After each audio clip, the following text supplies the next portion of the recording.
Hello, Canucks fans. Welcome back to another episode of Canucks Conversation brought to you by Bet365. Harmon, Conor Garland expected to sign a 6x6 contract with your Vancouver Canucks. Your initial reaction to that, and that was courtesy, we should say as well, of our friend Rick Dollywall. So a 6x6 for Conor Garland. Unfortunately, I have two things that I was going to report on today's show, and I've now been beaten to both of them. The Garland one, Rick said could be, and I know that's semantics. It is going to be a 6x6. Like, if it's not a 6x6, I'll shave my head. Not actually, but it's going to be a 6x6 contract for Conor Garland. And then the second thing, I was going to say, the Canucks took a really good run at Brock Besser. I had it in my notes. I was going to report that. Dollywall's reported that, and Frank Saravelli's also reported that before we've gone live. So I'm not even going to bother. But anyways, we're going to get to the Besser stuff and anyone else. But the news of the day, 6x6 for Conor Garland. Your thoughts? I like the extension, especially in a rising cap environment. $6 million is the new $4.5 to $5 million. And yes, that's good value for Conor Garland.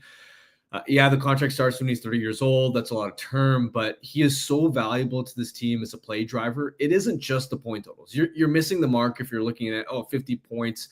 Conor Garland, that's his value. He does so much more to help this team. He's an elite two-way driver. He helps out transporting the puck up the ice. He can drive a line by himself. If he's on the third line, then he alone can make a third line elite. He can play a supporting role in your top six. Grew into a penalty killer as well, wins puck battles, and just all the small things that help align control play in the defensive zone. The way that he is so consistent at getting pucks out when he's under pressure, when there's a defenseman pinching out at him, what he does to transport to the neutral zone, winning puck battles in the offensive zone, forecheck. He's just the engine of whatever line he's on. He's a relentless battler. And to me, this Canucks team is trying to improve, and we know they're already at a deficit in terms of their forward talent. What was the alternative going to be? That you go out and try and trade Garland with 1 year left on his deal? He wasn't going to net you a whole lot. You weren't going to get a player as good as Conor Garland in that kind of return. So to me, this team's trying to improve. They need to upgrade their forward group rather than look to trade pieces away from it. So I like this deal for the Canucks. Now, I tweeted this out as well about the cap math and just the cap going up and what that really equates to when it comes to percentage of the cap. And there was a comment here from Lick Udi in the chat who said, stop with the rising cap thing, in response to what you were saying. All the teams will get this benefit. This doesn't give the Canucks any competitive advantage. That's not what we're saying. We're not saying, look, it's a competitive advantage. What we're saying is that this number is basically a slight raise on what Garland's making right now. Now, I explained that in the tweet I put out last night, and I'll break it down. Right now, Garland's $4.95 million cap hit, which, keep in mind, took 6.07% of the cap when it was first signed. Right now, with the current cap of $95 million, it takes up 5.21% of the cap. When the extension actually kicks in, which isn't going to be next season, it's going to be the season after this one coming up, the 26-27 season, a $6 million AAV is going to take up 5.76% of the total cap. That's going to be the toughest year because the CBA is getting finalized right now. Thank God we don't have a lockout coming up. And then by year 2 of the extension, the salary cap upper limit is going to be $113.5 million, which will mean that Garland takes up just 5.28%. Again, reminder, right now, his cap hit takes up 5.21%. Like, it's a slight, and emphasis on the word slight. It's a slight raise for Conor Garland. And look, I think the only issue you could have with this is the term, right? I think you'd look at it and say, okay, don't love the last 2, probably not 3, last 2 years of that deal. And there's already people in chat saying Garland's one of the best 5-on-5 players off the puck in the league. His game's going to age well. People don't seem to have much of an issue with this. I'm just saying, if you're going to have an issue with this contract, I don't think it's the AAV. I think it, honestly, I think Garland probably could have got more.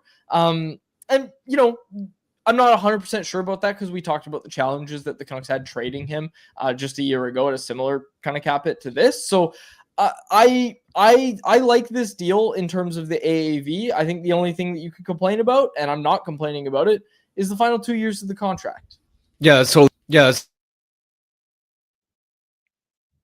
I personally think his playing style is going to age well. I don't worry about the foot speed necessarily. He isn't a player that's reliant on his foot speed to make an impact, and he's just so effective at 5-on-5. I mean, over the last 3 seasons, he ranks among the NHL's top 100 forwards for 5-on-5 points. So he produces 5-on-5 points at a bona fide top 6 rate.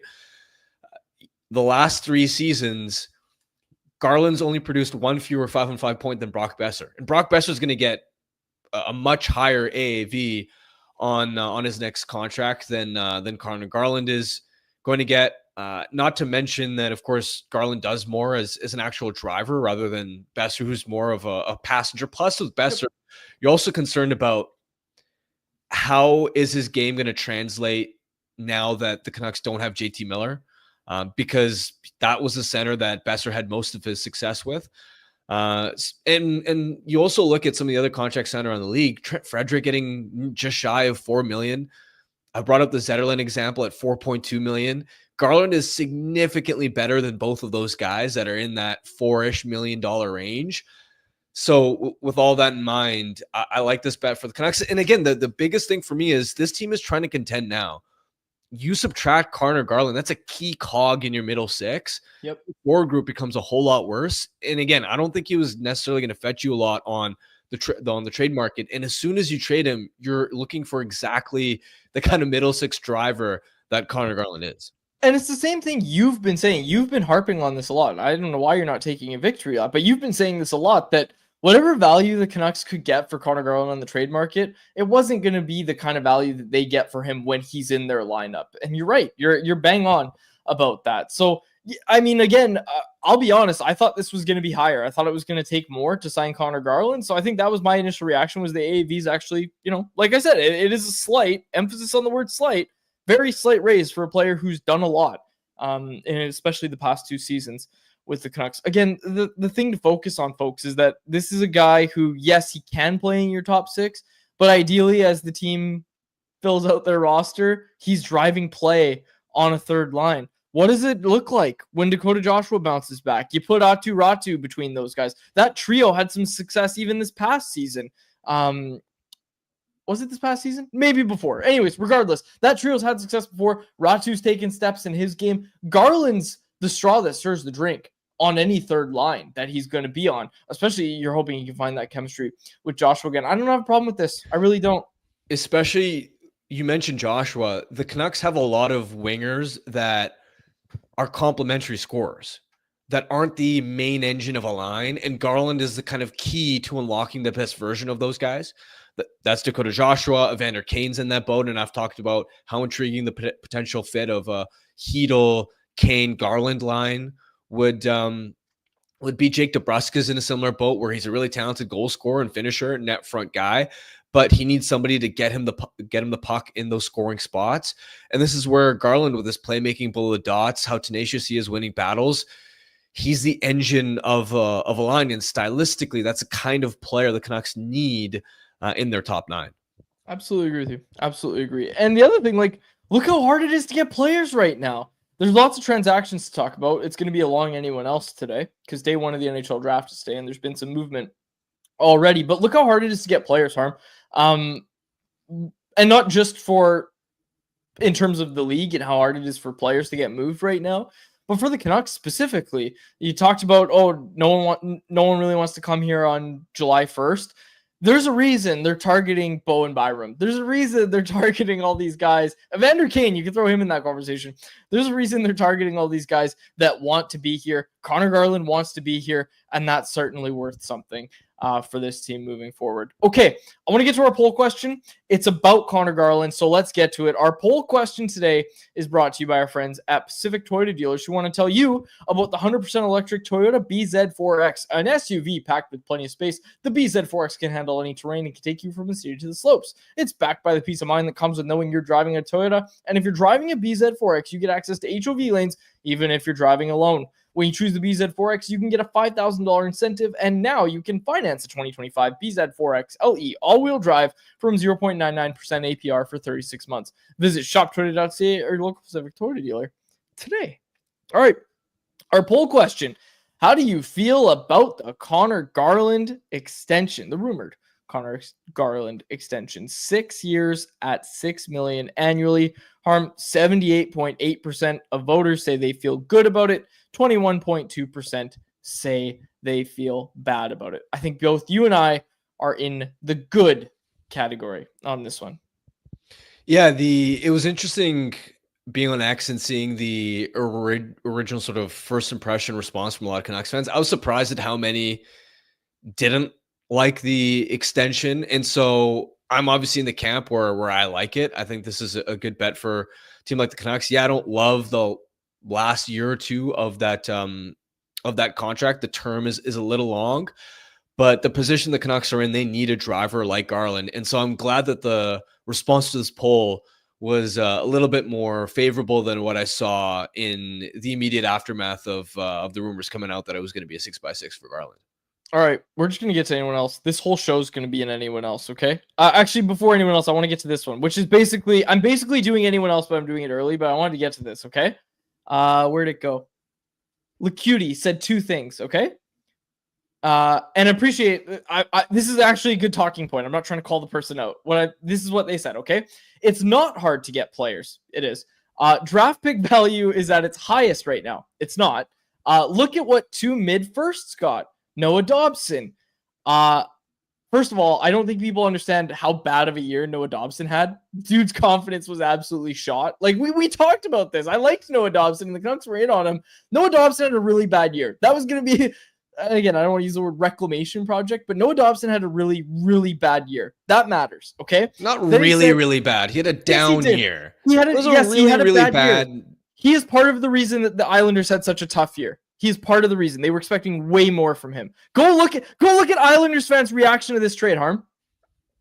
Yeah, but it's there's too much recency bias. Like, okay, put it this way: if your horrific, terrible year is 39 points in 71 games, and across the board, yeah, he had defensive lapses at times, but his 5-on-5 metrics are actually totally fine. If that's a quote-unquote terrible season for you, then you are one hell of a defenseman. You are, and you're going to get paid like one. He just got $9.5 million, $500K off my dream. And I know there's a lot of new listeners. In November, I told Harmon that I had a dream that Noah Dobson signed an 8-year deal at $10 million. He signs today with the Montreal Canadiens, 8 years, $9.5 million, $500K off. I think that was one we wrote down. So Jacob, take it off. But LeCutie in the chat followed it up, and this is a good one. He said, imagine the Canucks use, and this is what I was getting at. He said, imagine the Canucks use the 12th overall pick from New York and the 15th overall. Instead of Marcus Pettersson, they could have got Noah Dobson. And I get it, but I'm gonna give you a take. Am I crazy for this? I would rather have Marcus Pettersson on his contract than Noah Dobson on his contract. I like Dobson a lot. I was banging the drum for the Canucks to get him during the season, but what you're going to get from Marcus Pettersson at $5 million, that's valuable, and what you're getting from Noah Dobson, $9.5 million, that's valuable too. But I'm also talking specifically for this Canucks team, the way they're constructed. Like, you'd have to move Philip Hronek, I think, if you got Noah Dobson. Yeah, just broadly speaking, if this was another team, I would go the Dobson route. But the position the Canucks are in, where they have such a deficit of talent up front and they don't have a lot of cap space, you would probably lean the Pettersson angle, even though Dobson is a far superior player.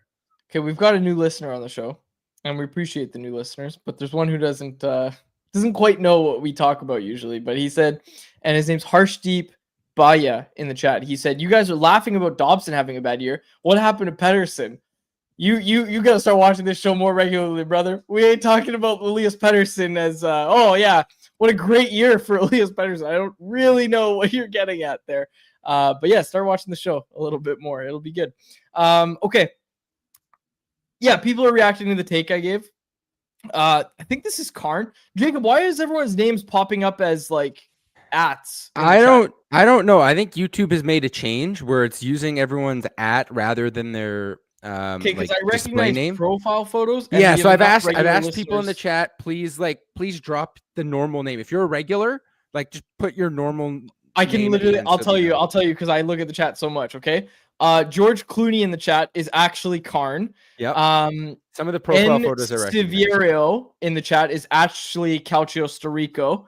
I mean, That's all I Colin got. Whitehead is another. Colin regular. Whitehead is actually Colin Whitehead. Yeah. Okay. Anyways, I know our listeners. I know our regular listeners. Oh, and you know what? The guy Harsh Deep, that might be Hachiroku. I'm not sure. You let me know. Maybe. Yeah, just let me know if you're a regular listener to the show that I'm missing. But anyways, people are reacting to this take about Pettersson and Dobson.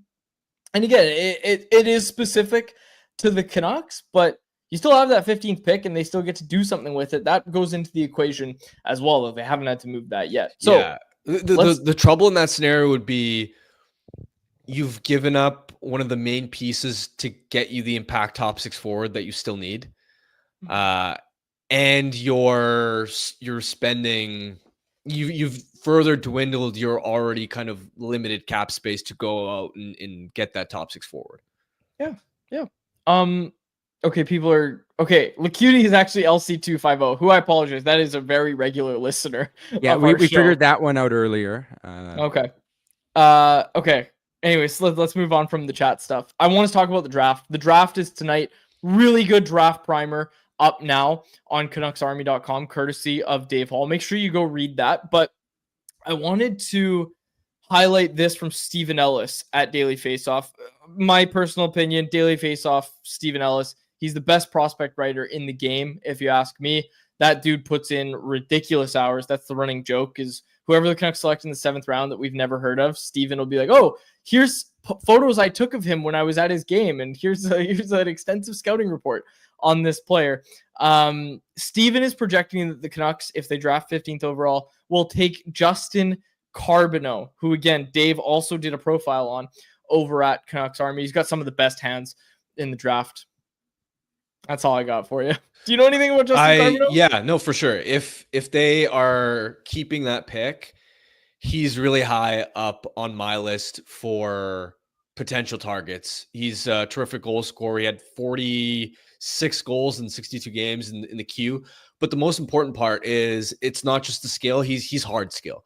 He's got some edge to him, a power element. And when we talk about the kind of forward the Canucks need to add to their group long term, it's not just the scoring ability, but it's some size. It's that ability to go to the net, to play more of that power game. And Carbonneau is a really nice blend of both the scoring ability and some of those physical qualities. So if he's there, he's a winger, obviously, so doesn't necessarily check off that center box that the Canucks might be looking for. But I don't think they should be so fixated on purely targeting a center that they agreed that they forego talent. Like, just take the best player available at 15th overall. Absolutely agree with you. And I think that's the thing, is it's not like you're replenishing a baseball farm system or it's the NFL draft where it's like, this guy's going to play in your lineup next year. You don't know what your center depth's going to look like in a few years. You make trades, you make different moves, you make signings. You don't know what it's going to look like. I absolutely agree with you. You go for the best player available every time. And I mean, I don't even know if that's a debate after the Olli Levy pick. I think that got put to bed pretty quickly out here in Vancouver. Okay, the Canucks are rumored to... Sorry, go on, Harm. I was going to say, it's wild, by the way, that some of these guys are 07 born. That's just insane to me. Because I was just looking through Braden Kutz's profile, and he's a centerman right shot that Dave Hall has talked about. He could also be in the Canucks range. But yeah, I was looking through it. I was like, oh, geez, he's born 2007. This is wild. We're unk status, dude. We're getting unk status. Well, I am. I've been there. You're getting there. You'll get there. You know what's gonna 25 is still happen? Prime. Look, if you're considered in your prime years in the NHL, you haven't reached unk status yet. Guys, do you want to feel even older? The players that were drafted into the WHL this year in the Western Hockey League junior draft, some of them weren't even alive to watch the Vancouver Canucks play in the Stanley Cup final in 2011. Yeah, exactly. And that's what I was just about to say. You're gonna really be unk status when the players that are drafted in 3 years, their 2010 birth years, that's going to make you feel Yeah. 2010 was 5 years ago. All right. Yeah, Calcio Rico in the chat reminding us, you guys are kids. Trust me, we've had this conversation. Once you start building planters, and oh my gosh, Jacob, I'm gonna text you a picture of my cucumber that's growing. You gotta get this on the screen during anyone else. I got my plants all planted. I got strawberries, got cucumbers going. It's great.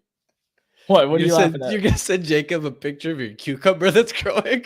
Yeah, I did. I think that was worded the best way. Oh yeah, talk about child. My goodness. Okay. Before we get to anyone else and start answering some more listeners' questions and comments as well, and really talking about the draft, I want to tell everybody about our friends over at Greta, which by now you know is a great spot to watch the big game. But did you know it's an even better spot for your upcoming party or event? If you need a venue for a team building or summer social event, check out Greta. They've got the street food menu, they've got the arcade, and of course, they've got the bar as well. It's always a fun time with plenty of options. Make Greta your spot for your next event. For more info and to book your event, go to gretabar.com. Greta Bar YVR, 50 West Cordova Street is the address. Let the games begin. Okay, Abbotsford Canucks were partying at Greta, okay? Did you see this? They were in front of the Mario Kart games with the Calder Cup. If it's good enough for the Abbotsford Canucks, it's good enough for you. Get on down to Greta. It's honestly such a good time, and there's a reason. Like, there's a reason that the Abbotsford Canucks took the Calder Cup down to Greta. What a great spot. What a great spot to bring the Calder Cup. That's awesome. Yeah, they're doing a little tour of a downtown. One of my good buddies who listens to the show all the time, Seb C, he DJs at Celebs, and he'd posted on his Instagram story of a bunch of the Abbey guys out there as well. Brought the cup out there, and he's a diehard, lifelong Canucks fan. So I'm sure that was a cool moment for him. And I mean, for the players, absolutely, they should soak this in. This was really hard earned, and nobody thought, again, 6 months ago, that they would be in a position where they'd win the Calder Cup. So kudos to them. Absolutely. Yeah, it honestly is such a fun spot, and I'm glad these guys are having a good time. Okay, I want to get to some listener questions here. This is an interesting one because it's the second person today that's asked me about this. Gervrand in the chat said, how do we feel about the 15th pick and a prospect for Matt Barzal?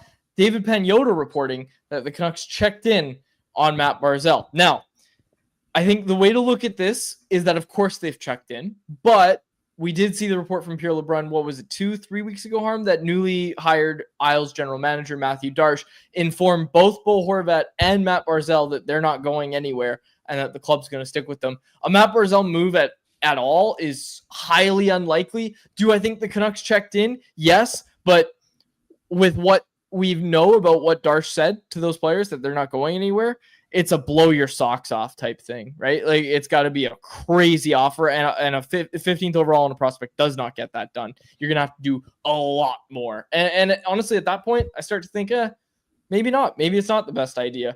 But no, I don't think we're going to see a Matt Barzal trade.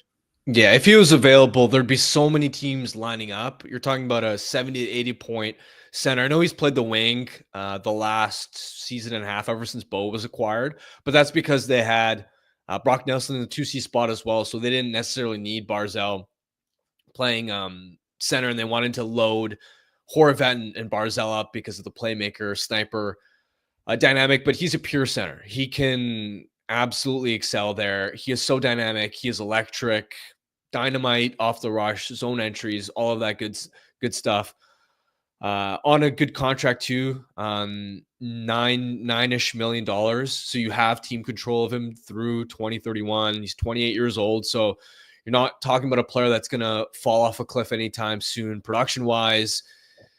But again, after Pierre's report, I'd be surprised if he's available. And even if he is available, it'd be quite the bidding war. And I'm not sure the Canucks would be able to win out on that. If he is somehow, if they are taking calls, yeah, you do your absolute best to kick tires and go all in on Barzal, but it's a long shot at this stage. Big Hog Hockey with a question on everyone's mind. He said, if the Islanders are selling, again, we talked about Noah Dobson, Why not trade Barzal? They probably should. They probably should trade Matt Barzal, but they're not going to. They should trade Bo, because I think Bo, agreed, his contract at 8.5, plus he's a little bit older and he's not as good as Barzal. I think they should sell on Bo, but clearly this is a retool rather than a rebuild. And I think the Dobson trade wasn't so much a signal of, hey, we're rebuilding. It was more a signal of Dobson wants close to $10 million and we don't think he's worth that. So we're not going to pay him that. And we'd rather sell high. Yeah. This one from, oh wait, I forgot to tell everybody about anyone else, which is our segment we do here. We got a lot of new listeners. Anyone else is our segment that we do here, where we take listener questions. We get little things that we wanted to talk about that aren't necessarily Canucks topics. We talk about them at the end of the show.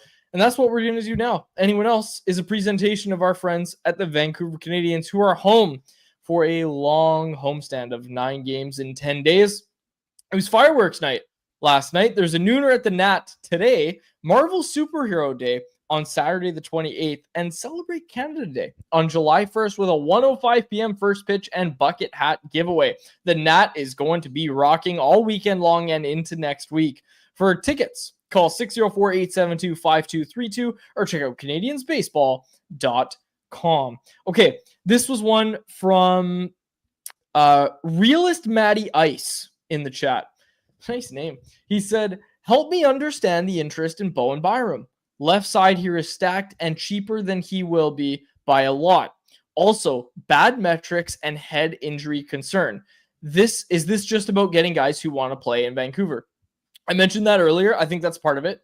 We saw the report from Adrian Dater that Bowen Byram wants to play here. People have corroborated that since then. Of course, he's from Cranbrook. He played his junior hockey with the Vancouver Giants. Canucks have liked Bowen Byram for a long time. This dates back to his time in Colorado as well. This management regime has really liked Bowen Byram for a long time.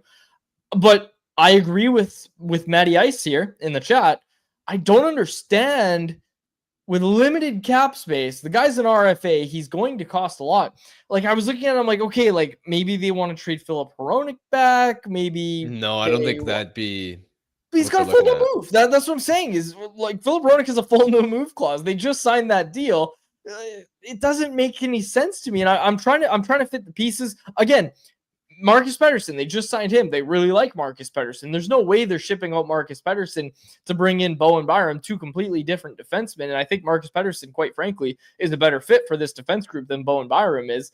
I can't make much sense of this one, Harm, but it is continued interest. It's been reported by all sorts of different people that the Canucks are still interested in Bowen Byram, and the Sabres and Canucks continue to have conversations about it. I don't even understand it from we can get him for really cheap on the trade market, because it's like, okay, you get Bowen Byram for a 3rd round pick or whatever. Like, I'm just saying that to illustrate low cost, right?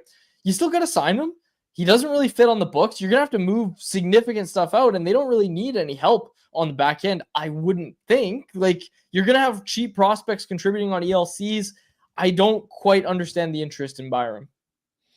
Yeah, he can play the right side, so that might be part of the appeal behind Hronek, but I'm with you. I think it'd be an odd fit.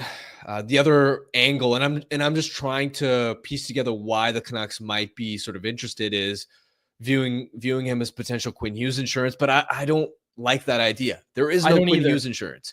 Yeah. Byram is a talented top 4 defenseman, but he is not nearly good enough to be Quinn Hughes insurance. If Quinn decides in a year or two that he doesn't want to stay, this club needs to enter a rebuild. There is no retooling and trying to keep the team competitive. But they're going to do exactly that. Yeah, that would be my fear. But they're going to. Like, what are we talking about, Harm? They're going to do the Mackenzie Weegar thing. They're going to trade for Jonathan Huberdeau. Like, what are we talking about? That'd be so dumb. It's what they're going to do. Jacob, write it down. It's what they're going to do. And I don't even think you're crazy for saying that. Like, I think the team would be crazy if they went down that path. Agreed. But you need superstar talent to win in this league, to do any kind of damage. You lose the one like clear superstar you have in your team, you should be blowing this thing up. But anyway, I'm with you. I wouldn't want to trade premium assets and commit, let's say $7.5 million on a long-term deal to Bowen Byram when you've got significant needs up front. Yeah, you would have one hell of a blue line. You'd have one of the best blue lines in the NHL. And yeah, it'd be a blue line that with Byram in the mix could manufacture some offense. But you're not going deep in the playoffs with this forward group. There's just not enough venom in the top 6 attack. Can I tell you something? And I love Jim Rutherford, and I love Jim Rutherford's honesty. I've said that so many times. I really wish he hadn't said that stuff about Quinn wanting to go play with his brothers. It is so exhausting to keep talking about, oh, if Quinn Hughes leaves. And there's people in the chat too, like, why are we assuming Quinn's going to leave? We're not. But it's certainly a concern for the club. Jim Rutherford made that clear. And I understand why it would be, but just, I think because Rutherford said it, it kind of gave it this new fuel where it just feels like all the time we're talking about, and I get it. It's important that, you know, it's a very important part of this team, an important story to follow for this team. If Quinn leaves, it's a big problem for the team, but it's just like, we're a year out from that. Like, are we really going to spend the next calendar year and then some just talking about this repeatedly and nonstop? I don't know, man. I get what you're saying, but also the point is this next season has massive stakes behind it. You're right. And the team internally is doing its absolute best to create the best product on the ice to keep him. And like, it is as much as we don't want to talk about it. No, we're not saying Quinn Hughes is guaranteed going to leave, but the point is this team needs to get its crap together to give themselves the best chance of keeping him. Like, that's just the reality of the situation. Okay, we got a super chat here, and it's directed at you. I love this. This is from Revenge of the Sixth in the chat. And it is a super chat, which means it is in support of our friends at the BC Mental Health Foundation. We want to make sure your question or comment gets on the show. Hit us with a super chat. Proceeds from our super chat go to the BC Mental Health Foundation, changing the face of mental health and addiction by supporting breakthroughs in care, public understanding, research, and knowledge exchange. The comment is, this, in relation to a Byram trade, is why Hughes should go on the wing like Brent Burns. Harm. And he ended that with Harm. He wants you to answer that question. Quinn Hughes, the center. No. It's the way Quinn controls the play from the back end. It just wouldn't translate the same way on the wing. I can't believe I'm seriously answering this. No. You do not move a Norris Trophy winning defenseman to I can't believe you actually gave an answer. I'm stunned.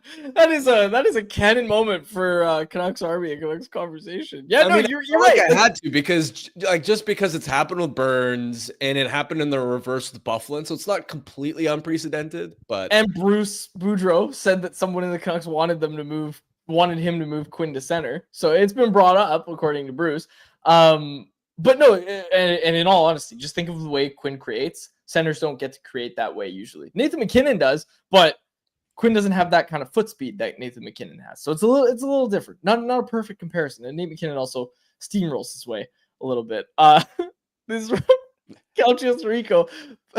He could win a Norris and a Selke though, Harm. That's never been done. There's no way that's been done, right? No, it hasn't been done. Okay, I was gonna Google it. I guess there's no need to Google it. Okay. Let's see. Ram L in the chat said, might as well put Quinn in net too. It's like, can we just clone Quinn Hughes? That's a good way for this. We got a super chat from Web.3. It's a super chat, so we have to read it. Again, thank you for the $2 donation to the BC Mental Health Foundation. The question is, where do babies come from? Harm. Ends the question with harm, period. Like, just to be clear that they wanted you to answer it. Yeah, I'm sure your computer can help you with that one. But do people love each other very much? Okay. Let's get back on the rails here. Let's talk about some of the movement around the league, some of the transactions around the league. John Tavares re-ups with the Toronto Maple Leafs. Now, there was no realistic scenario where John Tavares was going to end up a Canuck, but the broader point is that a forward is off the board and a center, more specifically, is off the board. This is good news for P.S. Suter, obviously. This is good news for Brock Besser. I don't even want to sit here and say, oh, it's bad news for the Canucks. It's just that it helps to illustrate that it already is a pretty thin forward market. It is a pretty thin center market. Guys like Suter, guys like Besser, those guys are going to get paid. We've known that for a while now. But again, I had someone text me this recently too, just saying Sam Bennett said he was not effing leaving the Panthers, but until that's done, it ain't done. And a guy like P.S. Suter really wants Sam Bennett to re-sign. Tavares off the board today. 4 years, 4.38 million. Thank you. It's a steal of a cap hit. Steal of a cap hit for a guy coming off a 38 goal season who isn't just a power play merchant, right? He was top 50 this past season in points and goals. He's obviously not a perfect player at 34 years old. He's not quite the even strength driver that he was in his prime. And yeah, he's come up short at times in the playoffs, but to have a viable second line center who can give you 30 plus goals moving forward as well. Like I'm confident he can still be a 30 goal guy at under $4.5 million. Again, we're talking about Zetterlund, Frederick kind of money for Tavares there. And let's be honest, if the Leafs lost Tavares, where else were they going to get a viable second line center? They would have been in the same boat as the Canucks. So this is a steal of a deal for them. It's a huge discount. And Tavares even admitted as much. I could also see him aging like Pavelski, right? That's another guy that doesn't have a lot of foot speed, net front scorer, knows how to get open, relies on his IQ. Plus, there's always the option of year 3, year 4, you can shift Tavares to the wing. Yep. So I could see him following that Pavelski kind of trajectory where even into his late 30s, he could give you 25 goals. I'm curious, and this is why I've wanted to get like an agent on the show for a while. Like, you know, we look at Tavares taking a very team-friendly deal, but like, you know, he's a former captain of the Leafs. Obviously, he gave that up for Matthews this past year, but still well-respected, former first overall pick. Now he signed a team-friendly deal. My buddies who are Leafs fans are like, you know what? I'm so happy he did this. We were ready to let him go, but like, I'm so happy he's back on this contract. Like, what other opportunities are going to be available from him? He's going to make his money from endorsements in Toronto, right? I'd be curious to get an agent to come in and say, well, you know what? Yeah, he took less money in Toronto, but there's so many other opportunities for a guy like that in a market like Toronto than say, hey, he's going to go take an extra $2 million and go play in Utah or go play in Nashville, right? There's always other ways for these players to make money that people sometimes just don't really realize. What was the John Tavares cereal called? I don't know. Recipe 91. It's also the biggest scam. It's like a $7 box of cereal, and it's like the size of a camping size box of cereal. It's the biggest scam. Oh, some of the proceeds go to charity. All right. That's so funny. We got another super chat. We got another super chat here from Web.3 who said, what is the worst case scenario for the Canucks today? Today being day 1 of the NHL draft. As we head into it, we're just under 2 hours away from it. Canucks hold the 15th overall pick. We were talking about a little bit earlier in the show. What is the worst case scenario for the Canucks? Do you want me to go first? Because I had an idea here. Okay. The worst case scenario for the Canucks is that they pivot to an underwhelming target. And I'm not saying Marco Rossi is the end all be all, because by all accounts now, it just sounds like Minnesota is just being, you know, I think they're a little too high on Marco Rossi for a team that apparently doesn't want him back. Anyways, the worst case scenario for the Canucks, I saw this Charlie Coyle and Miles Wood to Columbus deal. Did you see this? Yeah. This was Charlie Coyle and Miles Wood to Columbus in exchange a second in 2027, a 3rd round pick in this year, and Gavin Brindley. I thought that was something that the Canucks, like, just when I saw Charlie Coyle and Miles Wood, obviously my brain is like, okay, Canucks need forwards. That's a worst case scenario for the Canucks, is they just do something super underwhelming like that, and then they walk away from the offseason and say, yeah, we like our team because we added Charlie Coyle, Miles Wood, and Evander Kane. I think that's the worst case scenario, is that this team just underwhelms, is that they can't actually do what they said they were going to do and go get a top 6 guy. And I'm not really faulting them for that it's tough. And Jim Rutherford announced that they were going to do this and this was what they needed to do. I'm not trying to say like, oh, they did something horrible here. It's just like, don't put lipstick on a pig if that's what happens. Like, just be honest. Like, yeah, you know what? We really wanted to do this. The prices were insane and we couldn't do it. The worst case scenario is the Canucks go do something like that where it's Miles Wood, Charlie Coyle, and Evander Kane, and then they say, see? We did it. We got our guys. This is exactly what we wanted to happen. This is what we said would happen. This is it. Because I think people, honestly, I think this fan base is smart enough that if Patrick Allvin comes out on July 1 and just says like, it was absolutely ridiculous what people were offering, and he leak, just leak it to whoever you want about what the Wild are doing in this Marco Rossi trade. Like, I understand that management's got a bit of a target on their backs right now, but I think this market is smart enough to understand if they just came out and said, look, we weren't going to trade this, and this for Marco Rossi. We weren't going to do it. We wanted Marco Rossi, yes, but we weren't going to do it if it was going to cost a first and 2 or 3 of our really good prospects. We weren't going to do that. So I'm just saying that I think the worst case scenario is that they underwhelm and then come out and say, we did it. We're good to go. And again, that's similar to what happened last year with the defense is they go get Vinny Desharnais, they re-signed Tyler Myers and they say, look, we did it. We've got the defense we want. We worked on the defense and then it blew up in their faces. Then they had to trade JT Miller obviously there's a lot more to that part of it, but they had to go get Marcus Pettersson and now the defense is fixed, but there wasn't a lot of accountability about that. Right. And I've talked about that before, that there wasn't that level of, yeah, you know what? We screwed up there, or this is why, and not even we screwed up. This is why this didn't happen. This was why it was tough for us. And I think that's the worst case scenario for the Canucks is just they underwhelm and then they come out and try to put lipstick on a pig. Well, both scenarios would be bad, right? Where even the one you laid out where they explained we couldn't get it done, prices were too high, they're still going to get flamed. And deservedly so. It would be very underwhelming. I would say they'll get flamed by me less. They'll get flamed by me less. Paying for an underwhelming player is worse. Yeah. It's just, we should clarify that both scenarios would be bad, just in case on July 1st or July 2nd, we're recording a podcast, they don't do anything, and we're being critical, and somebody's like, well, you said if they don't make any moves and just preserve their capital, that's way better than targeting an underwhelming guy.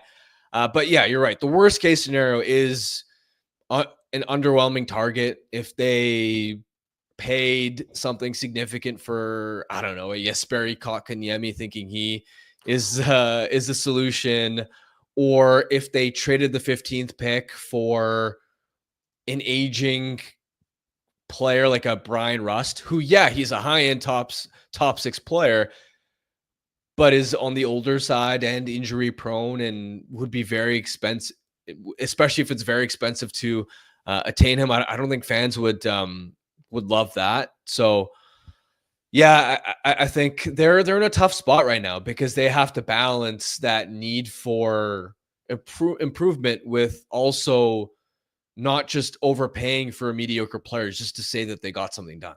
Agreed. It is Rossi, right? Like you want to get Marco Rossi, and in the chat, Conversation saying Rossi or bust. I want Rossi so bad, man. I get it. I absolutely get it. You want to see them be active today. Harm, I ask you this as we get ready to close out. Anyone else? Will the Canucks make the 15th overall selection today? I lean towards no. You lean towards no? Interesting. I lean towards yes at this point. We're 2 hours out. Yeah, but we're 2 hours, the lock can get done. Right. And I think this is a game of, I think this is still a game of chicken with Bill Guerin and Rossi. He's just gonna wait it out as long as he can to see if a team gets desperate and steps up their offer, which I'm not convinced that the offers are going to improve significantly compared to where they already are. Plus, teams know that they can offer sheet them on July 1. That's what I'm saying. So you don't have as much leverage as you think if you're Bill Guerin. Mm-hmm. And again, we know the Canucks are pushing for him. If it's not Rossi, I still lean towards thinking it's more likely than not that pick gets dealt.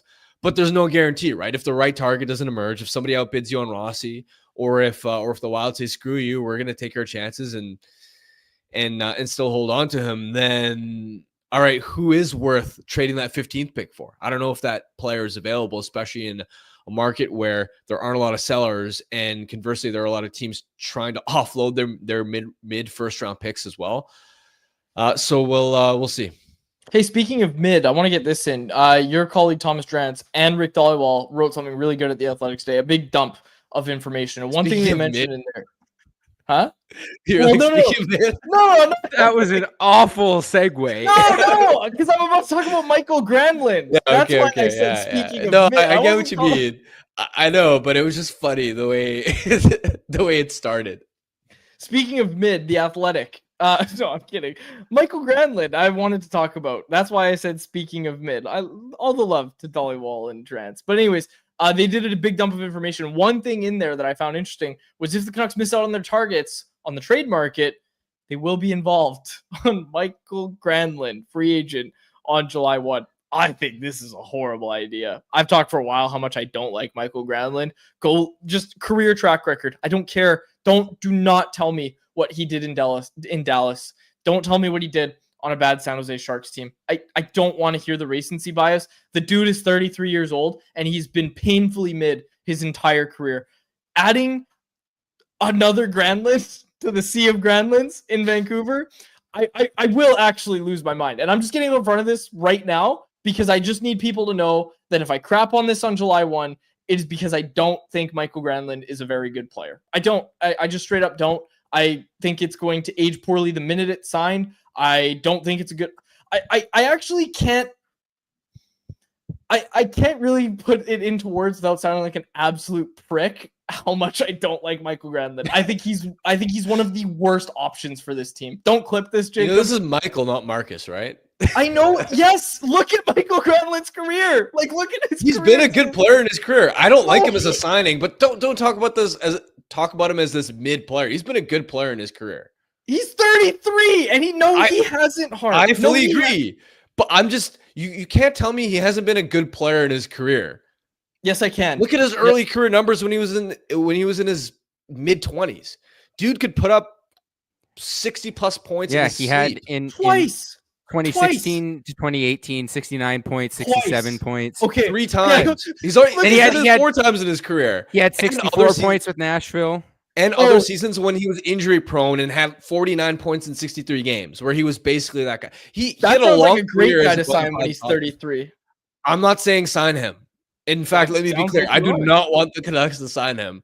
I just feel like your Granlund slander has gone a little too far in the other direction. He's going to be like if they let his career. If they let Granlund, it's because they won a bidding war for Michael Granlund. They won a bidding war with teams like Anaheim. These teams with oodles of cap space that are okay and are like, okay, well, this will immediately be the best center that we have. Come on. I'm with you. Let me be clear. Just don't call his career mid when it's clearly been a good. He's been a lifelong top 6 player, man. No, he's been a lifelong middle 6 player. How many middle 6 players put up 60 points 4 times in their career? Conor Garland's gonna do it probably. Conor Garland's never hit 60 points in his career. So those two nearly 70-point seasons in Minnesota, he led the Wild in scoring in 16-17, and he was second in 17-18. So he was their first line center in Minnesota. 33 years old. That is going to be in all seriousness, it's going to be a bad contract. And when you look at the point production he had in Dallas, it's a little bit misleading because when you look at his underlying numbers, the Stars didn't control play well during his minutes. They were heavily outshot and outchanced during Granlund's 5-on-5 shifts. And I wouldn't trust his point production in San Jose because he got an elevated role on a bad team. So I'm with you. 33 years. Yeah, I do not like Granlund as a target. He's also 5'10". He's on the smaller side. He doesn't fit this team. He doesn't fit this team flat out. Very clear and agree with you there. What the hell are we arguing about? You just can't call the guy's career mid, though. You can say he's mid career now. mid. I said he's mid. Yes. Oh, you said he's been a mid player his whole career.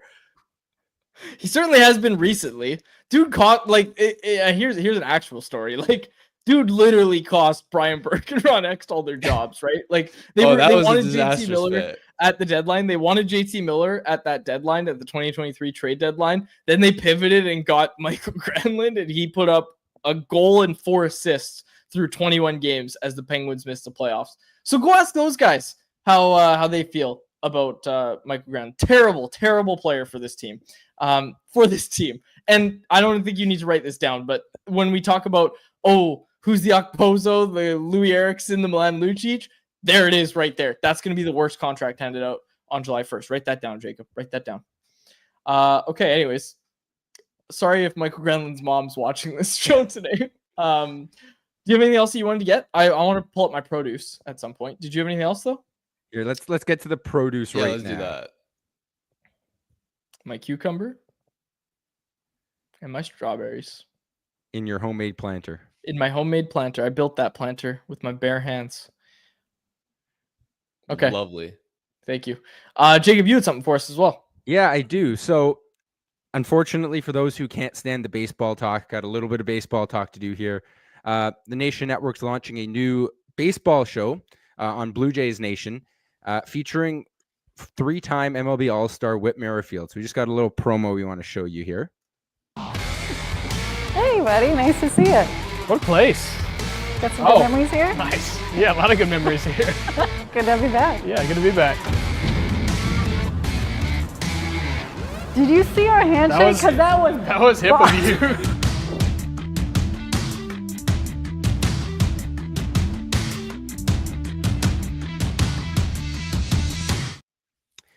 And I'm actually going to be producing that show. So if you like the Blue Jays, if you like baseball, be on the lookout for that, debuting on Wednesday. I wasn't there for the first episode. They filmed it in Toronto.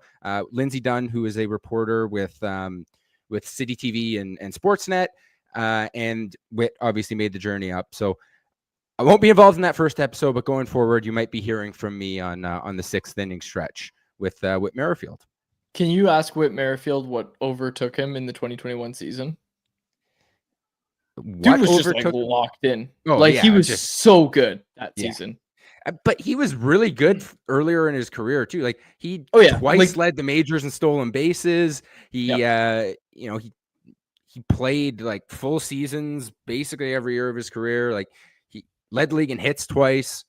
He was one of my favorites even when he was back with Kansas City. He would always be one of like my first gold players on my Diamond Dynasty team every year in MLB The Show. Did he miss out on the World Series win? Yeah, he came up in 2016 with the Royals. So right after their World Series.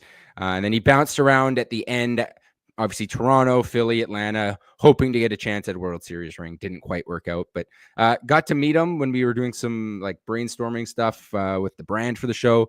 Nice guy. And he's going to tell a lot of stories that you're just not going to hear elsewhere. Like he's going inside the team plane, inside the clubhouse.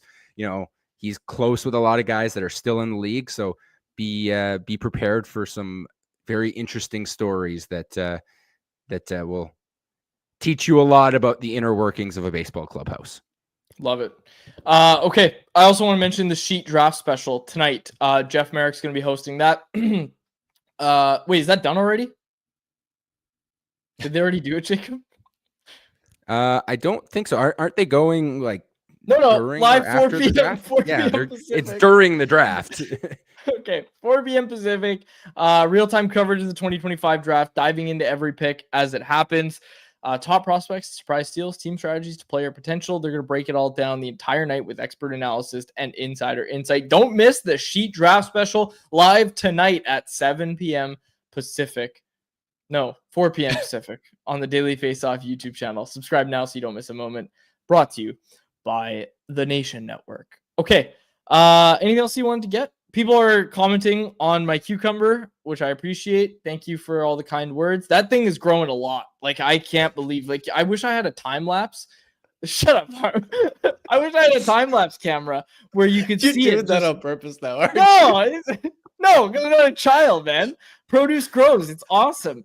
But yeah, like, I wake up. I go out, I take Bird outside, and I'm like, wow, the cucumber grew overnight.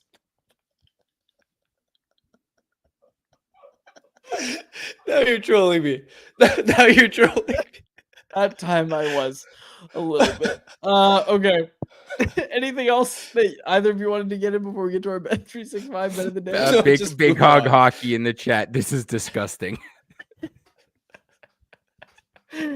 There's some person, Dylan McDonald, in the chat. It's like, what are we talking about right now? Joined the show a little late, doesn't understand the context.